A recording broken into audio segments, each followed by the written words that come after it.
Okay, Creality Ender 3 V2 review. This one's been a long time coming, so hopefully this review is good for people. So, like I said, this is the Creality Ender 3 V2. The reason I picked this particular printer is because I was able to get it for $100 at Micro Center. Thanks to a coupon from Mr. Yeaster. Thank you very much. So I am a 3D printing novice. This is my first 3D printer that I've ever owned. But I did do some 3D printing in the past year at school, using Lulzbot Minis, UltiMaker S5s, and UltiMaker S3s.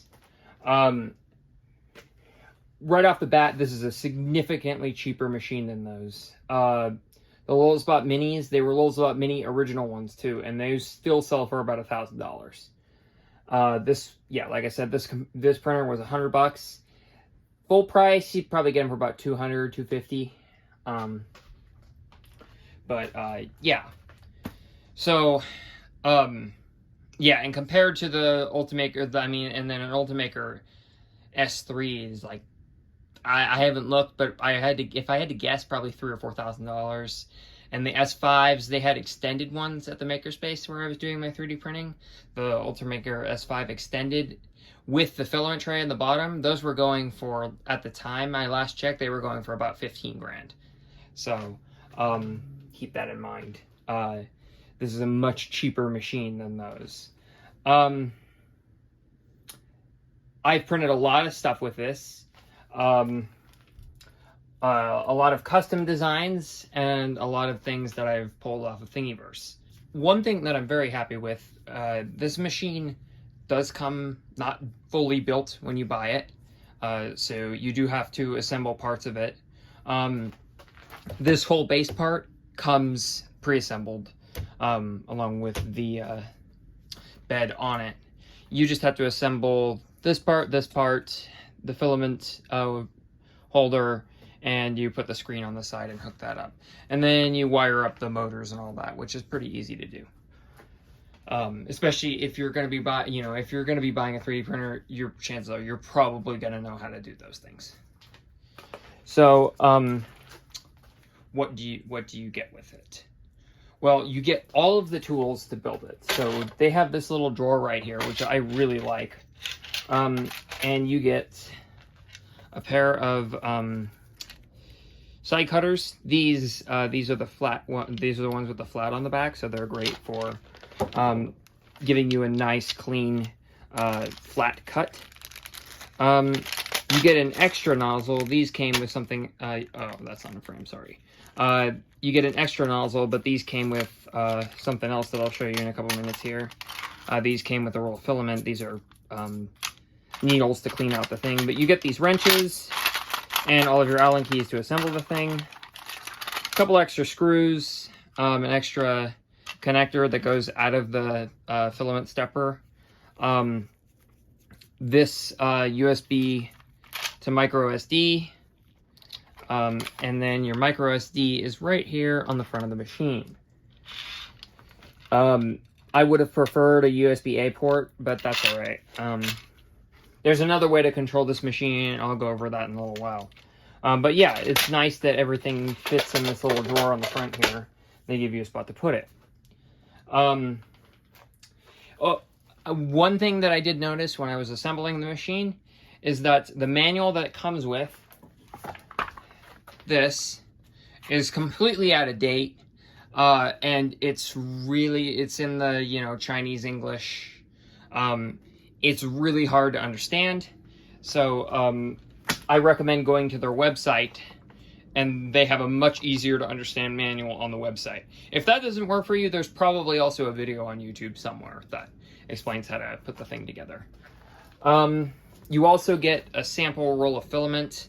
I used about half of it. This is white. It's this white one. Power cord, standard IEC power cord. Yeah. Now this machine, one of my biggest problems with this machine is that it does not have auto bed leveling. That means that it doesn't actually level the bed with these wheels on the bottom, which you can see right here. What it does is it measures, it takes measurements of the bed to figure out how tall it is, and then it compensates for that in the z-axis. So that way it'll still print straight, even though if your bed is kind of all over the place. It does not come with automatic bed leveling capabilities. So you have to manually level the bed. So that entails you have 4 wheels on each corner on the bed, and then you take a piece of paper. That's the best way to do it, is you take a piece of paper, you put it underneath the extruder, and once it starts to rub, you have about a 0.1-0.2 millimeter offset, so that gives enough room for the filament to go out and spread on the table, or on the bed. It does have a heated bed, which is nice. That helps the filament to stick to the bed, which is great. Has a fan in the extruder part, which is great. It does have only 1 extruder, but for a 3D printer of this price point, 2 extruders is never going to happen with a 3D printer of this cheap price. There is one add-on that I've done to this machine that we'll talk about in a couple minutes that makes this thing have auto bed leveling. Like I said, you can't see the filament roll right now, so let's show that to you. There it is. There's the filament roll.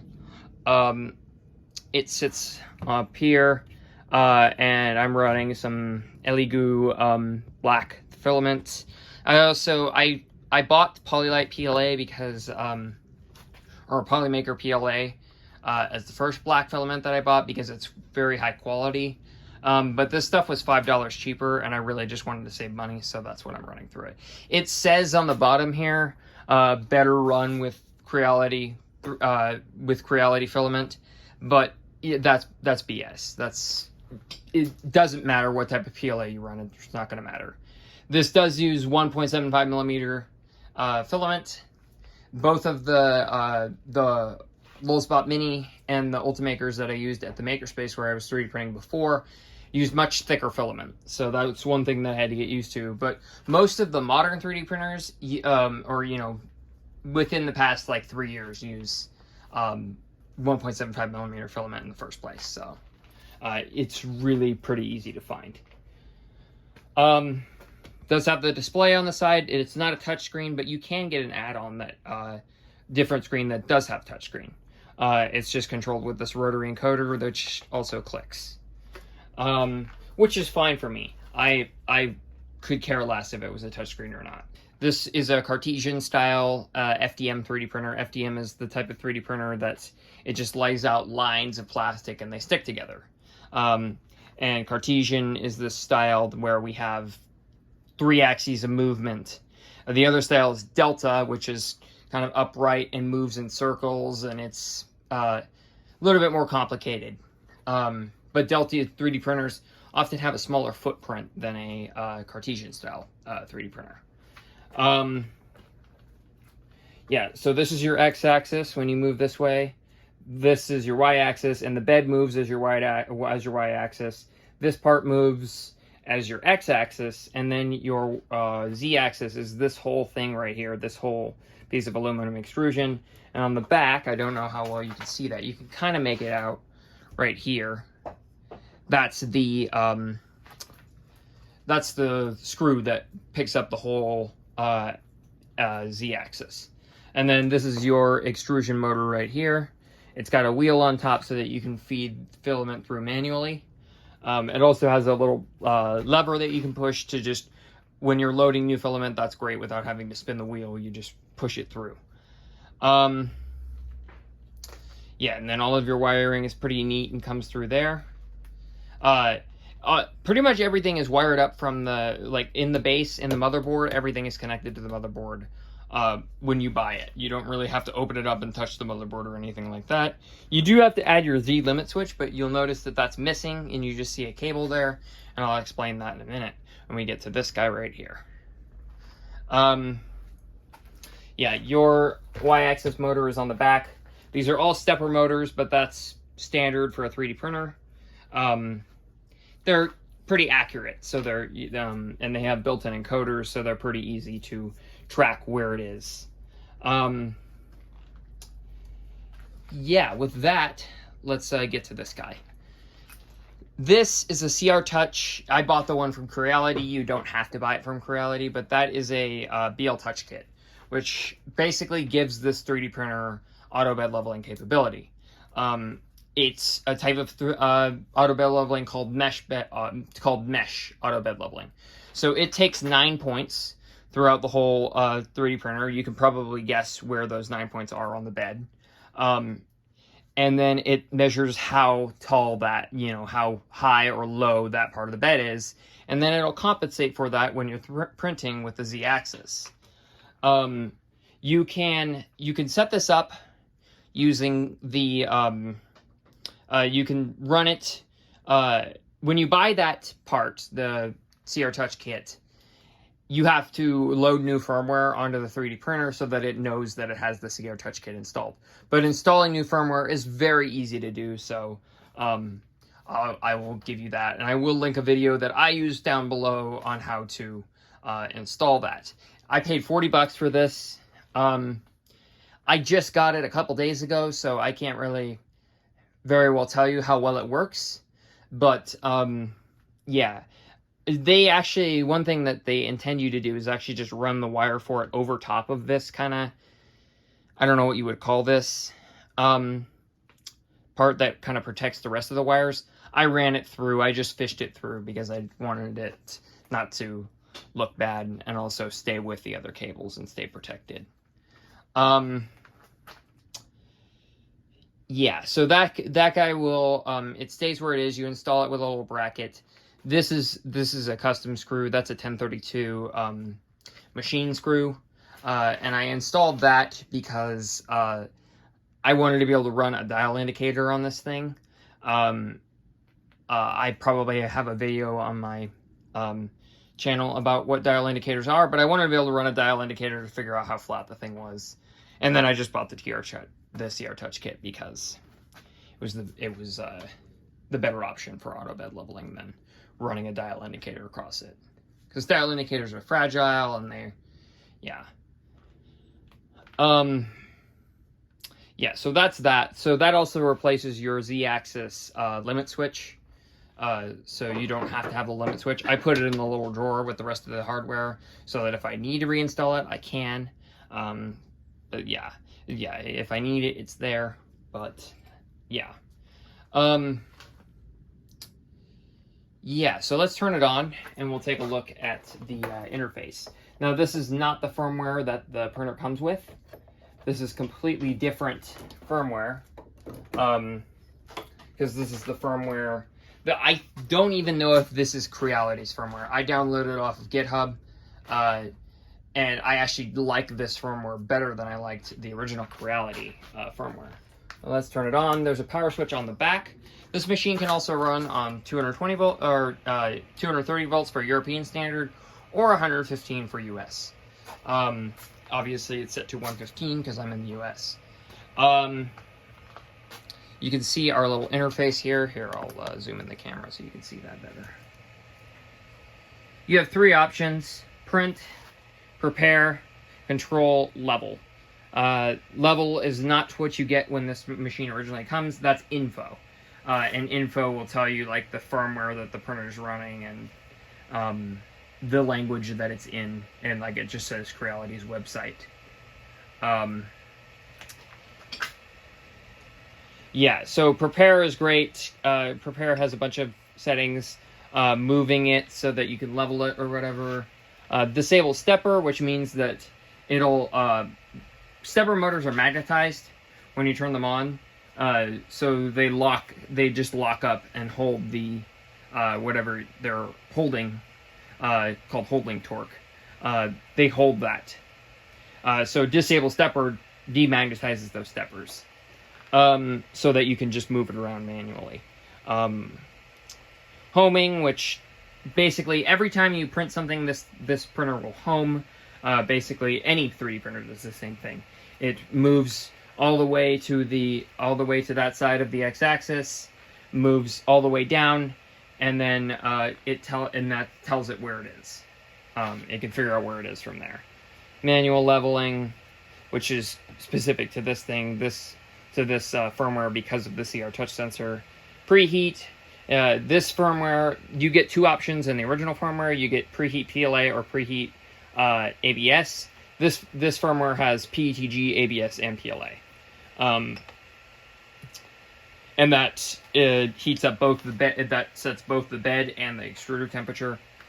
Cool down, obvious what that does.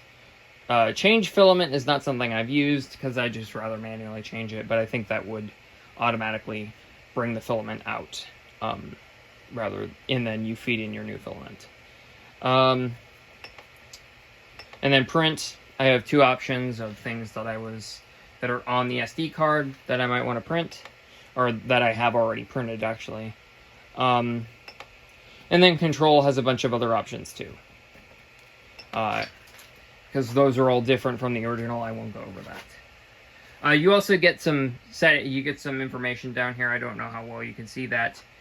That's your extruder temperature, and it has a slash, so that the one on the left is what it actually is right now, and then the one on the right is set to what it's supposed to be at. Then you have printing speed. Then you have fan speed, and bed temperature. And then down here, these tell you where your axes are. Way at the bottom, those tell you where your everything is. Yeah, and then one of these is also layer height. Okay. Now there is another way to control this machine. I'll go back to where we were before. The other way to control this machine, I don't know how well you're going to be able to see that, but it's this guy right here, which is a little micro USB port, and that can be connected to any computer, and you can have your slicer software just send the data rather than putting it on the SD card, ejecting it from the computer, and then sending it, and then putting it into the machine. You just run it. You just run it directly from the computer into the thing, into the printer. But your computer does have to be hooked up the whole time while you do that. So not a problem if you have a desktop, but if you have a laptop like me, yeah, probably not the best option. I made this big long cable because this sits on the opposite side of my desk from my computer. So this is just it's just a piece of Cat 5 cable. I only used 4 of the conductors and then connected it to the, got a USB-A on one side and USB micro on the other. So that I can set that on the other, so that it can be run all the way around my desk on the, because, yeah. Slicer software. So for those who have never used a 3D printer before, 3D printers take STL files. Well, before you usually, when you get something, a 3D file, it's in the form of an .stl, which is just a standard 3D file. But the 3D printer cannot just directly take that STL file and print from that. It has to be, the STL has to be converted into G-code, which has to be done through slicer software. And slicer software is pretty simple. You import your design into the slicer software, move it to wherever you want it on the bed, set your settings like bed temperature, extruder temperature, what kind of support you want, what kind of bed adhesion you want, just stuff like that, and then you print it. Creality's slicer software is garbage. I do not recommend using it. I did not have a very good experience with it. It uses way more filament than it needs to. It's hard to change settings like infill and all of that. So what I've been using, and I would highly recommend it if you get one of these printers, it's free, is UltiMaker Cura. UltiMaker Cura is not just for UltiMaker printers. You can also use UltiMaker Cura for for pretty much any 3D printer. They have the whole Creality line, I'm pretty sure. So yeah, you would just download UltiMaker Cura, and then you put in your 3D printer, which in this case is a Creality Ender 3B2. And then, yeah, and then you would select your settings, move it around, do whatever you want to do, and then you're good to go. And UltiMaker Cura is a very, very powerful slicer software. You can give it settings like, say you only have one extruder, and it doesn't auto change filament. You can set things like have it stop, like beep at you, change the filament, press OK, and then keep running, which is great. That's pretty cool, in my opinion. That's makes it pretty easy to print in multiple different colors with only one extruder. Otherwise, you'd have to buy a much more expensive 3D printer with 2 extruders. Yeah, or auto changing. So yeah. What else can I say about it? Yeah, it does. I mean, UltiMaker Cura, I mean, it also gives you a lot more options. You have a lot of different settings you can set. Like some of the things that I mentioned are bed temperature, extruder temperature, and all of that. That's stuff that you can set on the 3D printer yourself. Stuff like infill. When you 3D print, you don't want your... It uses a lot of filament if you want to just make everything solid. So what you often do, if you don't need super strong parts, is you'll go with an infill. So that basically makes like a skeletonized inside. So it's still really strong on the outside, and it does still provide a lot of support on the inside. But it saves a lot of filament, which saves you money as well. In my experience, it's about $20 a roll for a kilogram of filament. Now that is a lot of filament, but it's always great to save money. Another thing that I set up in UltiMaker Cura is it does give you options to set your starting and ending G code that it will send out every time you 3D print something. This auto bed leveler, you set it in level. You set your leveling. You go here to create new mesh, and it'll create your new mesh, which shows you where everything is. But if something changes in the time that you've done that, it won't automatically level itself every time something 3D prints. So what I did is I put in the starting G code. I put in after it preheats, or after it's heated up, it'll do its auto bed leveling routine, which is great. These printers use Marlin G code, which is open source. So you can go to the Marlin website, and they have every single G code command that you can put inside of the printer. So you can just add into that starting G code whatever the auto bed leveling command is. I think it's like G34. Don't quote me on that, but it's something like that. And then it'll level itself. One of the things I don't like about this printer, though, is that the fan is always running. There's no way to shut off the printer after it's done printing, or have it go into like a sleep mode or something like that. But if you're smart enough, you could probably edit the source code of the firmware and add in something like that. But yeah. So let's take a look at the bed leveler in action and what it does when we print something. So we'll preheat this, and then I'll talk a little bit more once it's preheated.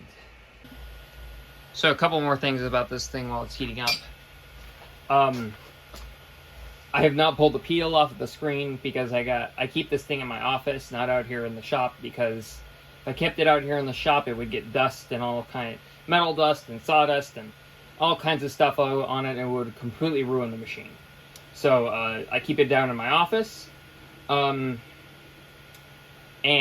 I haven't pulled the peel off because there's cats all over my office. So they won't touch the machine when it's running, but when it's not running, they'll walk on the bed or they'll do whatever. So that's kind of annoying. So I haven't pulled the film off of the screen yet because I don't want it to get cat hair all over it. Yeah. The other thing that's kind of like I'm not a big fan of, but it does keep costs down for this printer, is that it's made of this aluminum extrusion, stuff, which is not very solid.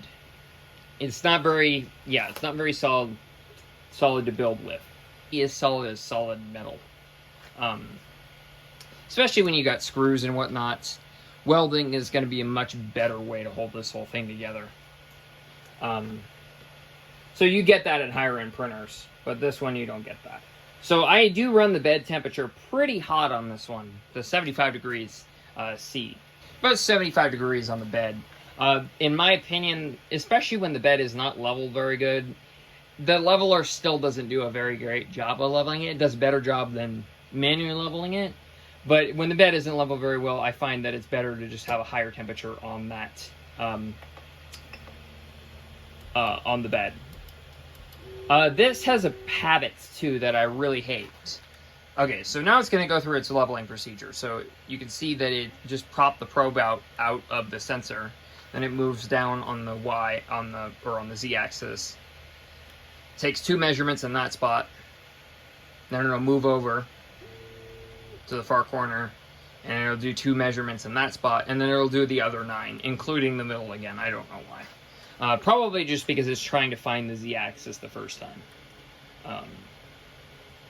Yeah, trying to figure out where the Z-axis is at in the center of the bed. Yeah, this machine, I don't know what the problem is, but it has a habit of turning the fan speed at the beginning to 0 when it's doing its adhesion, which is incredibly annoying because then the stuff doesn't stick to the bed. It's all melty and it gets picked up by when the extruder runs back over it. It's nasty, so I have to remember to set the fan speed back to full 255 on this machine. Yeah, I have to remember to set it back to full. Otherwise, it'll just sit there and stay, it'll get all messed up. If you're really looking for something, if you really need something that's super precision, like super level, I would recommend with this machine using a raft as your adhesion method, because a raft will definitely,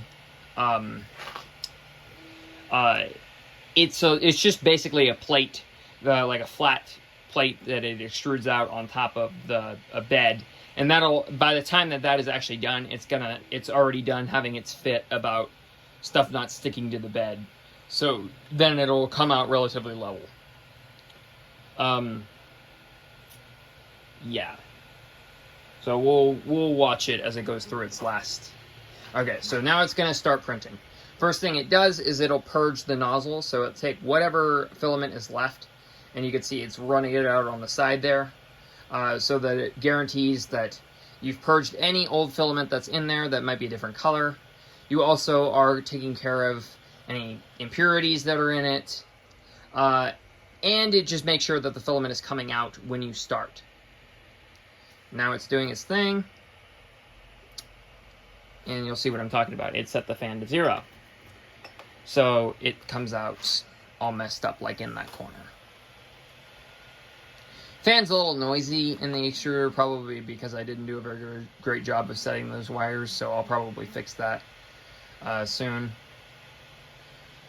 This plastic housing comes off really easily with a Phillips screw on the back.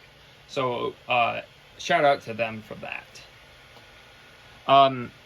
One thing that this machine has a problem with that I did notice, if you run this on the, if you run the bed too high to the extruder, it'll wear out your nozzles so much. Nozzles are consumables in the first place. But I wore out my first nozzle with maybe 4 hours of 3D printing. Because it was rubbing against the glass and it wore away that brass nozzle. So the orifice in the nozzle was so big that everything turned out like garbage. So it's much better when I'm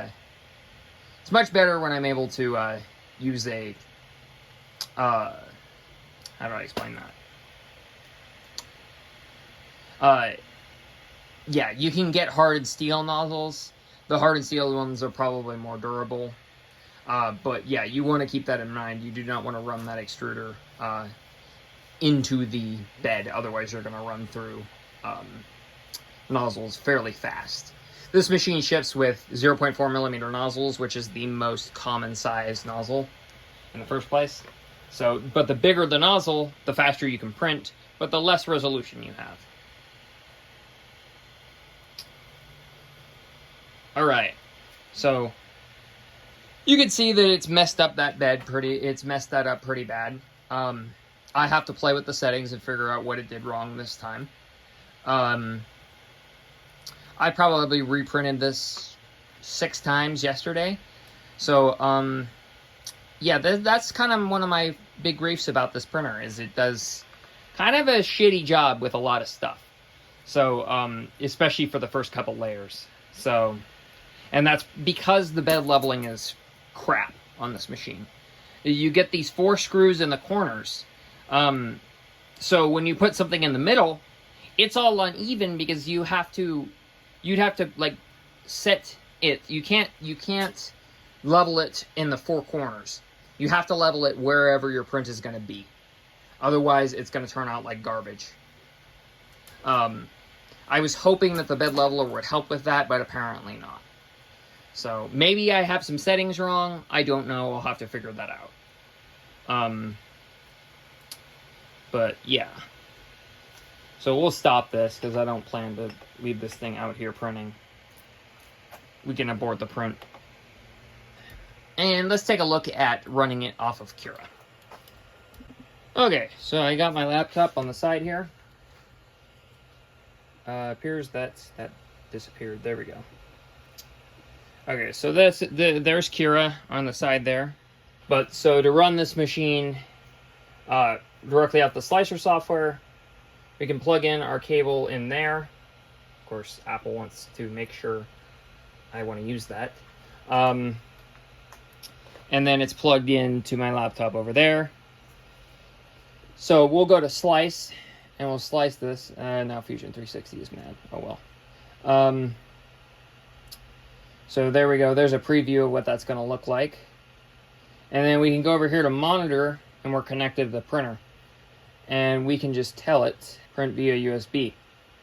And it'll do its thing. I'll rip this up and I'll show you.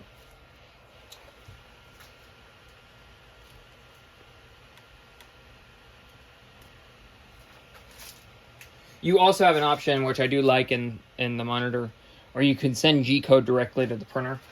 So if you're trying to test something, that's great. Let's print via USB. See what we get.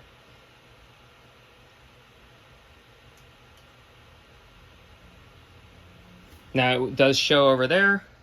We've started a program. It says printing. It's heating up is what it's doing. So, but there's your proof that it does actually work. Like I said, if you got a desktop, this works pretty well. If you have a laptop, just use a micro SD card. But yeah, it does get confused. If you got it plugged in there, it does get confused if you're trying to run it on the screen. If you're trying to also run things on the screen. So if you turn the machine off, if I turn it off and turn it back on with USB connected, we're just going to get Creality on the screen. And it's going to give me just the controls that are on there, which is not all the controls that the screen has. So I'm not a big fan of that. Do I think that this printer is worth it? Yes. For someone who doesn't want to spend a lot of money on a printer, on a 3D printer and just wants to get into it, just, you know, figure out, you know, about 3D printing and learn about it, this printer is great. A great start. I had a lot of people tell me when I was going to buy a 3D printer, they said, oh, don't buy the Creality one, it's going to be garbage. I wouldn't say that this is garbage. It's not great. It's not going to be as good as a higher end printer. But it's not garbage either. It's pretty good option for a beginner. Yeah, actually, I would say it's a great option for a beginner.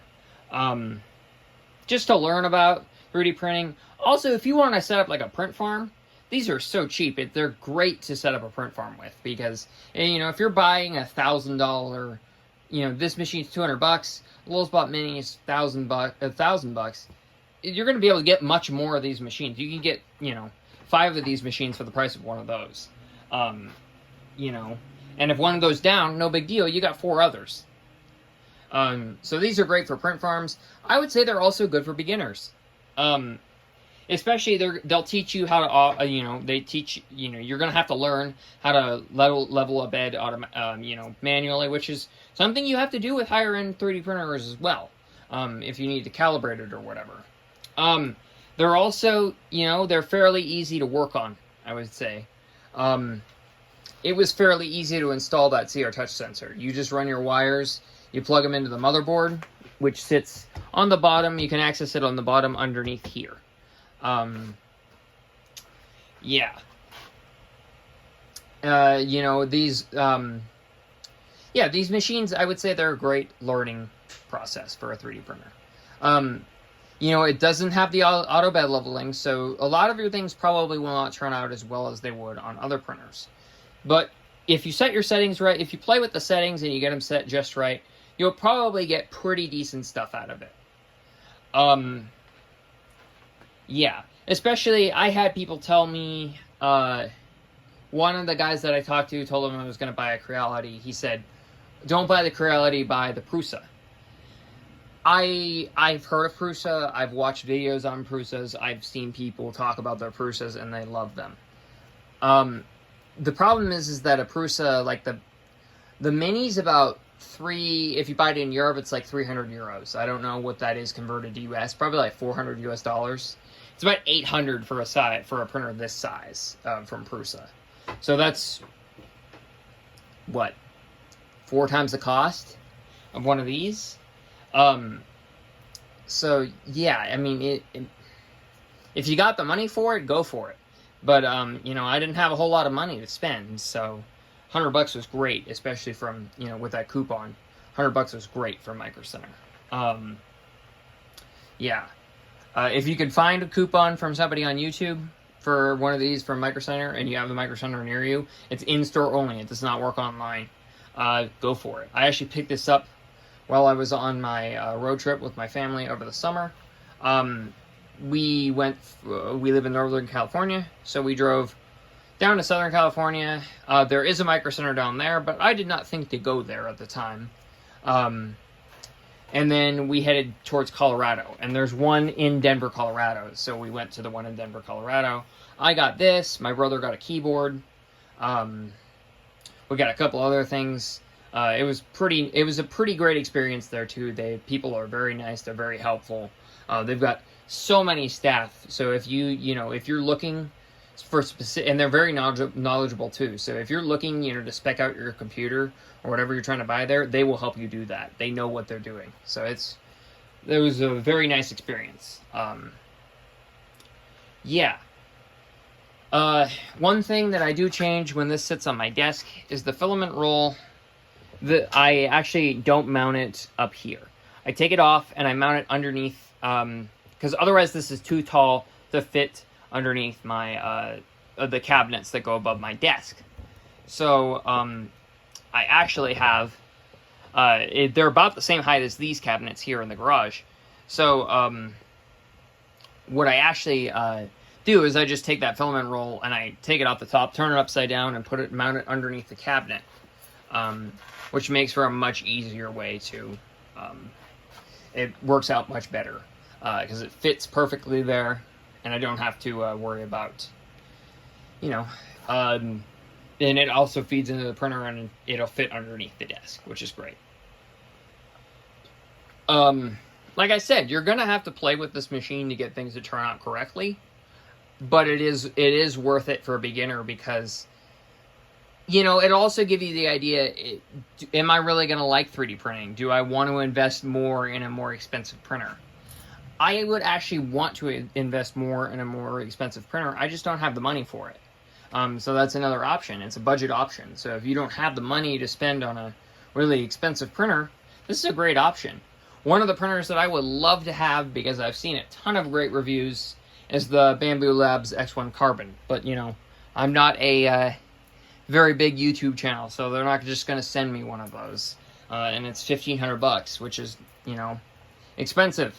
So, yeah, not something that I can afford. So this was a pretty great option. Yeah, and another thing is you can order, I think, most of the parts for this printer from Creality. So if something breaks, it's fairly easy to get a replacement part. The nozzles are super cheap, and they're pretty easy to change out. Filament, you know, it depends on what type of filament you want. I haven't run anything but PLA through this. I might try to get some ABS and run ABS through it. But ABS has a lot of fumes that come off of it, so I don't know how great that would be running that inside without any fume extraction. But, I mean, I would be willing to give it a shot. But yeah, I've run nothing but PLA through it. PLA is pretty soft. All of this is a thermoplastic, all of this, because otherwise it wouldn't work with this FDM 3D printer. But yeah, everything is a thermoplastic, and they usually come in about 1 kilogram rolls. I bought the UltiMaker PLA, or the Polylite, or whatever. I think it's UltiMaker is the company that actually makes it.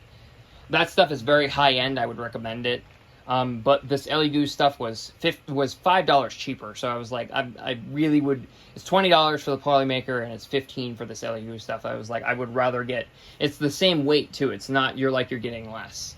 So I was like, I would rather pay $5 less and get the LEGoo, just because this was a budget 3D printer. I couldn't afford to buy a printer for, you know, any more than $100. I'd be happy to answer any questions if you guys have any, you know, questions about this 3D printer, or if you want to buy one.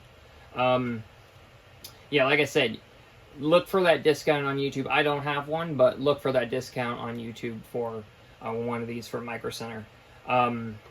They have, most of their locations are on the East Coast. There's one store in the West, which is in Southern California. You know, and then there's a couple stores in the Midwest. There's, I think, like 2 in Texas, 1 in Colorado, and then everything else they have is on the East Coast. So keep that in mind. Yeah,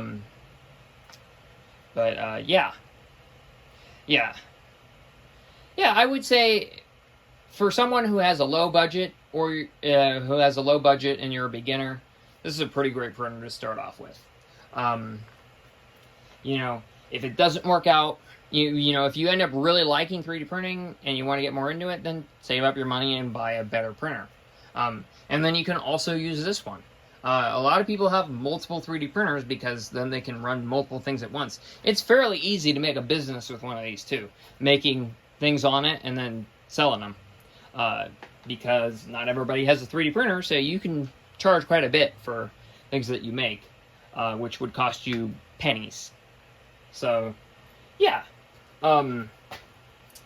it's definitely it's definitely worth it for someone who has low budget and is a beginner. Even more advanced people who have who've done a bit of 3D printing but never owned a printer, this would be a pretty great option if you have a low budget. You know, it's not as bad as people probably, you know, as so-called professionals would say it is. It's pretty great. It's pretty good printer. And you can do all kinds of modifications on these things. I've seen people make extended beds. I've seen them make all kinds of stuff for these. You can make custom bits for this in whatever color you want it in. I actually downloaded a thing off of Thingiverse to mount a dial indicator up here. to measure the levelness of the bed. That's the other thing, is if you don't make your own custom designs, I make my own custom designs in Fusion 360. Here, we'll take a look at a project here. This was the thing that I was trying to print. This is a case for a dial indicator. So I put the company's logo on there, and I got the, you know, the whatever it is on the inside. I use Fusion 360 because I'm a student. It's free. Actually, I think you can get all Autodesk products for free if you're a student with your student license. So that's pretty great. And also for home use, I think Fusion 360 is like $100 a year. That's pretty worth it for the price. Yeah, it's pretty powerful CAD software. So I do design my own things, and then what I often do before I try to design something on my own is just check Thingiverse and see if they have it. Chances are there's a lot of things on there that they probably already have that you don't need to try to design. One of the things that I was really surprised with was my college had locks on the Ethernet jacks to plug in your wired internet, you know, your Ethernet cable. And I was going to try to design my own key for it because it's like, you know, it's a little plastic key that opens this thing up. You could just break the lock off, but then that tells them that you've tampered with it, right? So I was going to try to design my own, and then I found one on Thingiverse, and I was like, oh, well, I guess I don't have to design my own. So then I took it to Makerspace, 3D printed it, good to go. Yeah, like I said, I've had this printer since mid-July. It's now September, or no, it's now October, actually. So, you know, I've had it for a couple months. I've printed quite a bit of things with it. Things that I've printed, some turn out better than others, but, yeah, a lot of things have turned out fairly well. Yeah, would recommend for a beginner, you know, someone with a low budget. It's definitely a great budget 3D printer. Even if you do end up having to re-level it every time you 3D print something, it's still a good option for somebody who doesn't have a very big budget. And like I said, you can get like the add-on Sear Touch Kit for $40, which is what I bought it for. You know, that might be worth it for you. If it's not worth it for you, then it's not worth it for you. You can also add on a filament runout sensor on this so that you know, it'll stop the print if it senses that you ran out of filament. And then it'll probably beep at you too, letting you know that you ran out of filament so that you can, you know, add more filament in. Yeah. Yeah, I definitely like too that it came with everything to assemble it. That's fantastic for the price. Did not expect to get that. So, yeah. Yeah, if you have any questions, leave them in the comment section. I'll do my best to answer them. But, yeah. There you go. There's your review of the Ender 3 V2.